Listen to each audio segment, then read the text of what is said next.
नमस्कार। आज के इस खास विश्लेषण में हम टाटा टेक्नोलॉजीज के Q4 अर्निंग्स की गहराई में उतरने वाले हैं। देखिए, फाइनेंस की दुनिया में नंबर्स तो बहुत कुछ कहते हैं, लेकिन असली कहानी हमेशा उन आंकड़ों के पीछे ही छिपी होती है।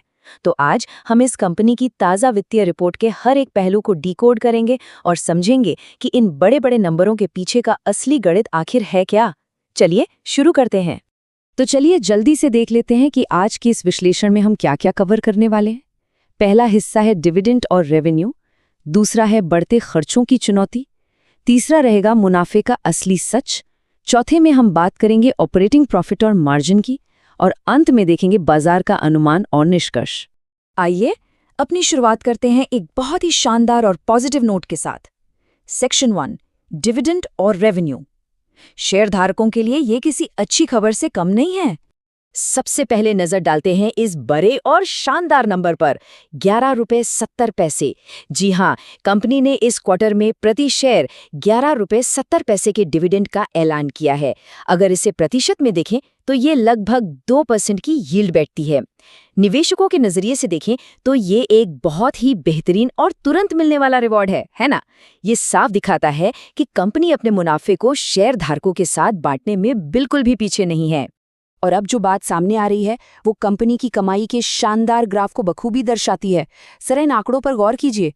पिछले साल इसी समय कंपनी का रेवेन्यू 1285 करोड़ रुपए था। पिछले क्वार्टर में ये बढ़कर 1365 करोड़ हुआ, और अब इस ताज़ा क्वार्टर में तो इसने सीधे 1572 करोड़ रुपए की छलांग लगा दी है। मतलब समझ रहे हैं, साल दर साल के आधार पर रेवेन्यू में लगभग 23% का जबरदस्त जंप देखने को मिला है, और क्वार्टर दर क्वार्टर भी ये 15% बढ़ा है। ये कोई छोटा आंकड़ा नहीं है। ये रेवेन्यू ग्रोथ इसलिए भी बहुत मायने रखती है क्योंकि पिछले काफी समय से कंपनी का रेवेन्यू लगभग एक ही जगह पर अटका हुआ था। और यहाँ सबसे ज्यादा चौंकाने वाली बात क्या है, वो ये कि बाजार का अनुमान केवल 1500 करोड़ रुपए के रेवेन्यू का था, लेकिन टाटा टेक्नोलॉजीज ने 1572 करोड़ रुपए का रेवेन्यू दर्ज करके इन सभी अनुमानों को शानदार तरीके से पीछे छोड़ दिया है। ये टॉप लाइन ग्रोथ यकीनन एक बहुत ही मजबूत और पॉजिटिव इंडिकेटर है। खैर, किसी भी बैलेंस शीट में सिर्फ आमदनी ही पूरी कहानी नहीं बताती। तो अब बढ़ते हैं अपने दूसरे सेक्शन की ओर, बढ़ते खर्चों की चुनौती। यहाँ एक बहुत ही दिलचस्प कॉन्ट्रास्ट देखने को मिलता है। एक तरफ तो जबरदस्त रेवेन्यू ग्रोथ है, लेकिन दूसरी तरफ कंपनी के खर्चे पिछले साल के 1088 करोड़ रुपए से बढ़कर इस बार सीधे 1382 करोड़ रुपए पर पहुंच गए हैं। ये साल दर साल खर्चों में लगभग 28% की भारी बढ़ोतरी है। तो यहाँ एक स्पष्ट स्ट्रक्चरल चुनौती, या कह लें कि एक फ्रिक्शन नजर आता है। कमाई तो बहुत अच्छी बढ़ी है, लेकिन खर्चे उससे भी कहीं ज्यादा तेज रफ्तार से भागे हैं। अब खर्चों में इस भारी उछाल को देखकर मन में ये सवाल उठना लाजमी है कि इसका कंपनी के नेट प्रॉफिट पर क्या असर पड़ा। और यहीं से कहानी में आता है एक जबरदस्त ट्विस्ट, हमारा तीसरा सेक्शन, मुनाफे का असली सच। जरा इन आंकड़ों को देखिए। पिछले क्वार्टर यानी Q3 में कंपनी का नेट प्रॉफिट था महज 6 करोड़ रुपए, और इस मौजूदा Q4 में ये प्रॉफिट रॉकेट की तरह उछलकर 204 करोड़ रुपए तक जा पहुंचा। अब यहाँ दिमाग में एक बड़ा सवाल खड़ा होता है, जब खर्चे इतने ज्यादा बढ़ गए हैं तो फिर मुनाफे में इतनी बड़ी छलांग कैसे लग गई? आखिर ये जादू हुआ तो हुआ कैसे? तो चलिए इस राज से पर्दा उठाते हैं।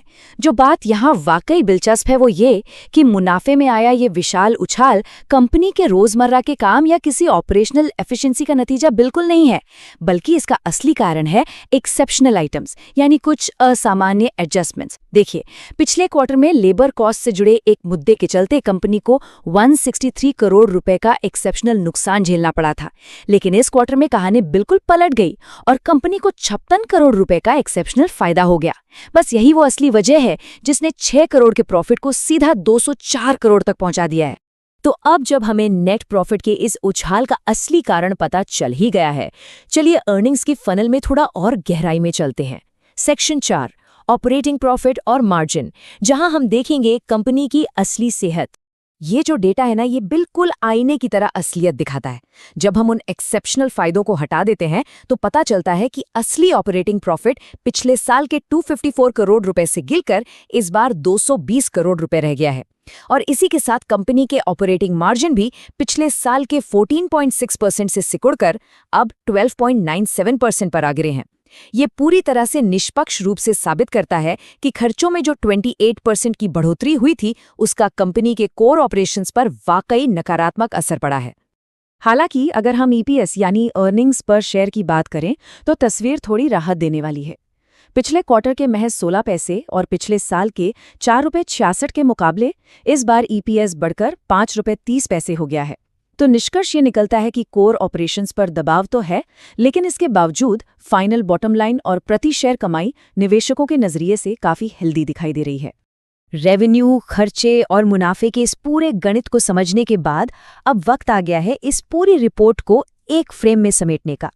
तो चलते हैं हमारे आखिरी हिस्से की तरफ, सेक्शन 5, बाजार का अनुमान और निष्कर्ष।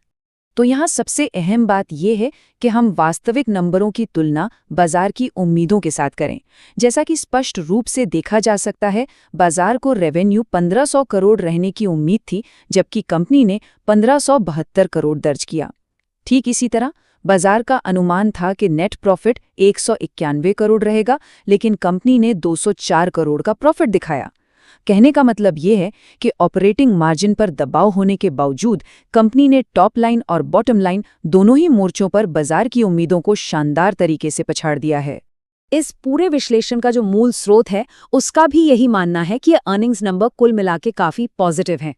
हाँ, ये बात सच है कि ऑपरेटिंग प्रॉफिट में इस साल दर साल गिरावट आई है और खर्चों में बेतहाशा वृद्धि एक बड़ी चुनौती बनी हुई है, लेकिन रेवेन्यू और नेट प्रॉफिट दोनों का ही बाजार के अनुमानों से कहीं बेहतर प्रदर्शन करना इन नतीजों को एक बेहद मजबूत स्थिति में लाकर खड़ा कर देता है।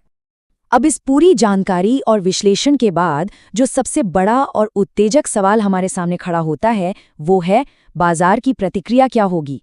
जब बाजार खुलेगा तो क्या निवेशक इस शानदार रेवेन्यू ग्रोथ का जश्न मनाएंगे या फिर सिकुड़ते मार्जिन और बढ़ते खर्चों को लेकर वो सतर्क रुख अपनाएंगे। ये देखना वाकई बहुत ही दिलचस्प होने वाला है। आज के इस वित्तीय विश्लेषण में हमारे साथ जुड़ने के लिए बहुत बहुत धन्यवाद। उम्मीद है कि इस चर्चा से टाटा टेक्नोलॉजीज की इस रिपोर्ट को गहराई से समझने में जरूर मदद मिली होगी।